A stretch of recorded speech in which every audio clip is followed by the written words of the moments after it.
This is AnimeorDie, and I'm Killer Katana, joined by... This is Raging Rodent! And this is our first episode for the fans. Okay, this is how we're going to rate these things. We're going to go by his plot, storyline, voice acting, the genre, well, we'll just mention the genre, and the characters' likability. And then an overall score. Yeah. To mention again, this is our first video. It's called For the Fans. The way these videos will work are, there will be 3 series per video, and there will be a video of a title. For this video, we are having FMA, which is for the fangirls. Negima, which is for the fanboys. And Trigun, who is for the all die-hard fans from back in the day. Oh, we start now. Okay, so the plot of FMA. Basically, it's about these 2 kids, Al... and Edward Elric. Searching for the Philosopher's Stone. The reason being is that they want to bring their dead mother back to life.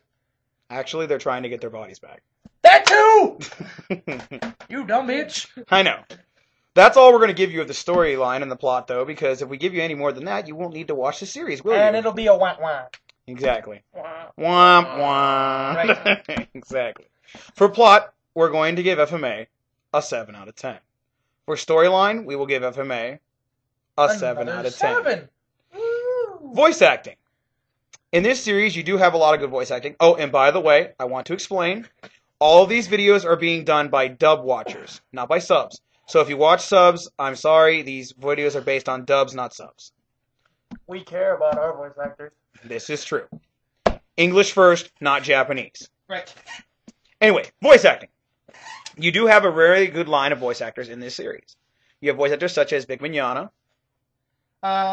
You have... Damn, who else do we got? Travis Willingham. Laura Bailey. Aaron Dismuke, who was replaced by Amy Whitehead in the second series. Monica Rial. Chris Patton. Colleen Klinkenbeard. Greg Ayers. And many, many more.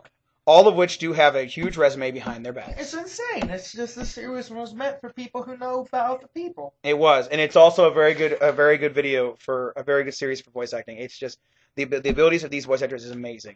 Oh, we forgot one.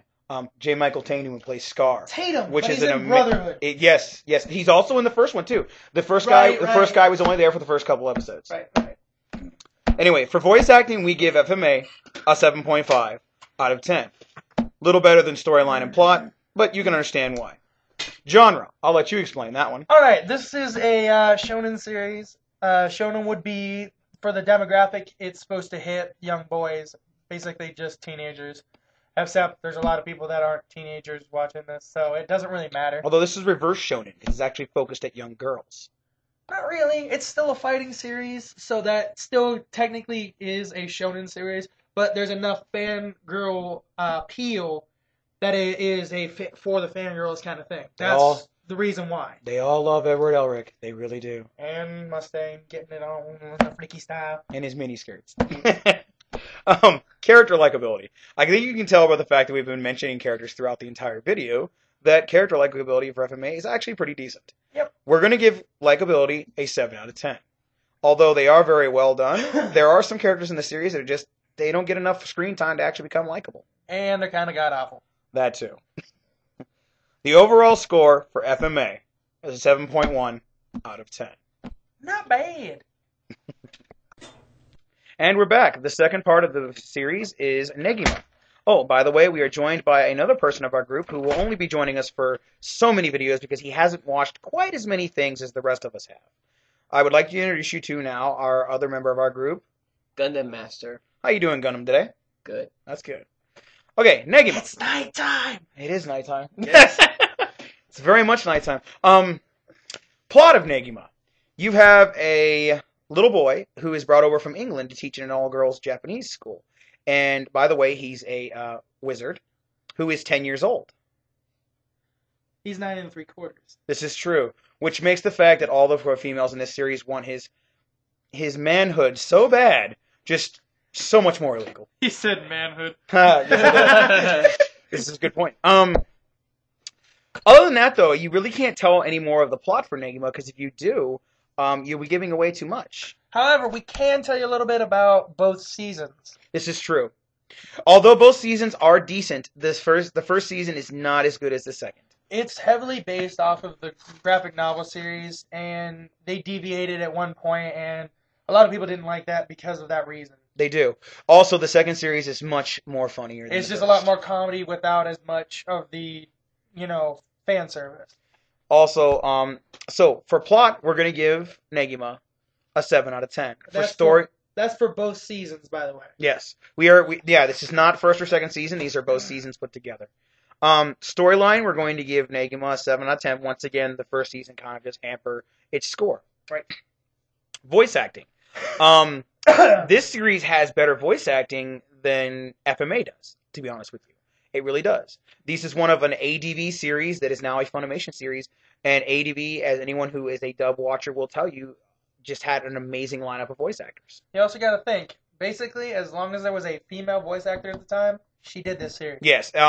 In the words of Wendy Powell, if you were not if you were a female voice actor at the time when this series came out and you were not in this series, you sucked. Yep. That's all there is to it. That's all there is. Other than that, you have an amazing lineup of voice actors. You have Gregory Ayers, who plays the main character. Monica Rial. Monica Rial, who plays a main female character. One of the queens of anime, Lucy Christian, who plays the main female lead.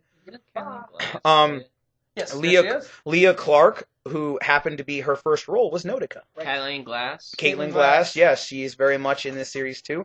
And there are many more. Wendy Powell's in it. Colleen Klinkenberg's in it. I do believe. I could be mistaken. Yes, actually she is. She is, you're right. Chris Kaysen? Laura Bailey, one of her first roles, where she plays two characters. One with a British accent, where if you ever do get the chance to watch the outtakes from the first series, you will hear Laura complain about the fact that she has to do a British accent. Do it. Find it. Do it. Yes. Yeah. For voice acting, we will give Negima an 8 out of 10. Right. Although, very well done, not quite a perfect score. No, nothing ever will be. Exactly. 10 does not exist in this world, and it never will exist. If a 10 existed, it would be such a great series that it would make your head explode. Right. Genre. Another shonen series. I mean, most of the stuff we watch, most of the stuff people watch in general is shonen. This series is meant for guys to watch girls. Come on now. That's shonen. Character likability for Negima.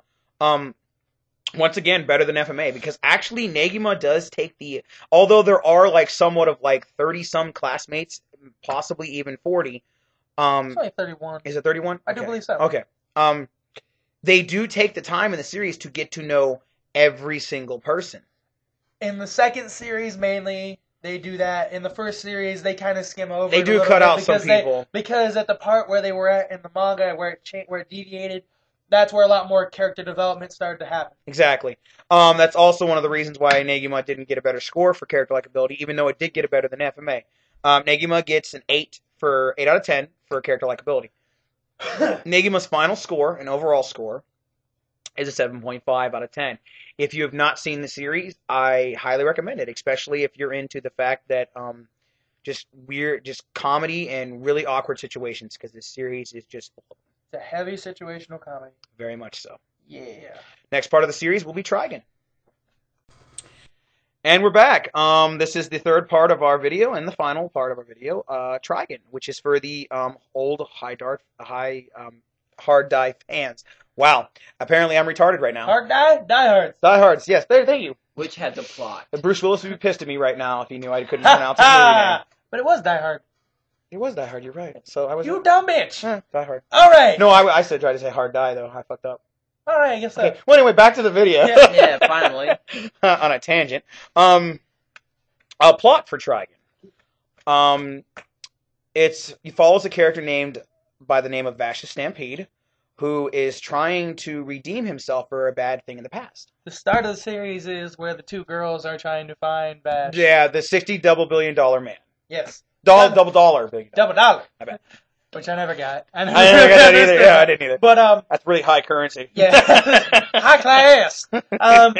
Basically, Millie and Meryl are searching for Vash to see about all the things that have been going wrong in every place that he's at to find out if he is a insurance problem. Yes, because they work for an insurance company. Exactly.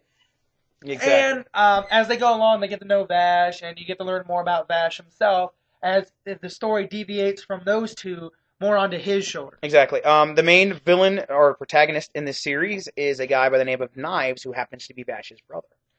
Why you would name a kid Knives, I never understood. Wouldn't you realize there'd be like that problems ahead? Stab you in the back. Yeah, which he kind of does actually. Yes, yeah. like a lot. Yeah. Which Vash also made friends along the road. Right. Yes. Right. One of the characters you will actually make a liking to, and you probably shouldn't because I'm not going to explain why. Is Nicholas D. Wolfwood, who is a traveling preacher. And that's all we're going to give you for plot and storyline. Trigun gets a 7.5 for both plot and storyline. Voice acting. This is where Trigun gets hurt a little bit. Smacked in the face! A little bit. Let me explain the way dubs work with voice acting. There are different generations of voice actors. First generation voice actors were voice actors that weren't even really planning on making voice acting their careers. This was just a way to make extra money. Yes. That would be like Stephen Bloom. But he's one of the ones that stayed around. He's one of the ones that stayed around. This will be just to mention who stayed around. Mary Elizabeth McGline, Michelle Ruff, Johnny Young Bosch. Yes. I mean, that's just some of the ones that were in it that stuck along with it. But there was another 2/3 of the cast that just died out. Just didn't. Oh, well, the guy who plays Nicholas D. Wolfwood is actually a radio DJ. Wolfwood was his only role, and that was it. It was just a way for him to make a little extra money. Because of this, though, 90% of your first generation voice actors are gone. They didn't make it past the first cuts. When your second generations came in, which, by the way, your second generation voice actors are pretty much who's around now. Yeah, like the tip of the top of the iceberg, except for the first generations that are still around. They're considered to be gods and goddesses. Lucy. Lucy, second generation. Yeah, I know. That's what I was saying. Yeah. First generation voice actors, the gods and goddesses would be Bloom, and goddess would be Wendy Lee. Yes, right. Who doesn't happen to be in the series, if I remember correctly. Yeah. No, she's not. That's true, which is strange for an old series. Both of them were not. No. Actually, no, Bloom's in it. Bloom's in it. One episode. Sparkle. Oh, yeah, that's right. Yeah. Light man. That's right. He likes the lights. He does like the lights. I like lights, for voice acting for Trigun, we're going to give it a 6 out of 10. They got slapped in the face. This is where it gets slapped. And it's not because it's a bad series. It's just the fact that a lot of these guys just didn't care. Although, it's not god-awful. It's watchable. The ones who do terrible at the voice acting are not in the series that much. Yeah, they're like extras. Exactly. Well, they die. How can you go wrong when your main character's done by Johnny Young Bosch, the Black Power Ranger? Can't really go wrong with that. Hello. Come on. There you go. Character likability. Once again, Trigun actually does a really good job of trying to make you get to like every character that they introduce. Yeah, I mean, the ones that stick around, you tend to like. The ones who go away, you wish to shut the fuck up. Exactly. You're like, yay, they're gone. Because of this, we give Trigun a 7.5 out of 10. Better than FMA, not quite as good as Negima on the character likability. Right. Although, still damn good. Yes, it is. For an overall score, we're going to give Trigun a 7.2. Better than FMA. Before we conclude this video, I would like to explain the point rating system, because I'm sure a lot of you at this point are going, what the fuck does a 7 out of 10 mean, or an 8 out of 10, what's that mean? 1 through 4 means don't ever touch it, burn it. Burn it with fire! Exactly. Kill it with fire! Right. 5 means stomp on it. 6 means it's probably worth a watch, but other than that, very slim. 7 means good. 7 means it's balanced. 8 is great, actually. That's a great score. 9 is fantastic. It just has minute problems, and that's it. And as we said before, a 10 does not exist. Booyah! Exactly. So, that will conclude our 3-part series. I hope you enjoyed. The next video we'll be doing and releasing after this one is released will be a comedy thing, which will include, what should we call that video? 4 laughs. 4 laughs? 4 laughs. Or comedy bitches. 4 laughs, How about bitch. 3 laughs? 3 laughs? That's actually a good idea. The chuckles. Wow, Gundam Master coming in with a really good comment. Let's go with that. Scary. We're 3 laughs. We're gonna call it 3 laughs. To give you a hint, the next 3 series we'll be reviewing is Shin-Chan, Ghost Stories, and Hitalia. Woohoo! Ladies and gentlemen, have a good night. Yeah.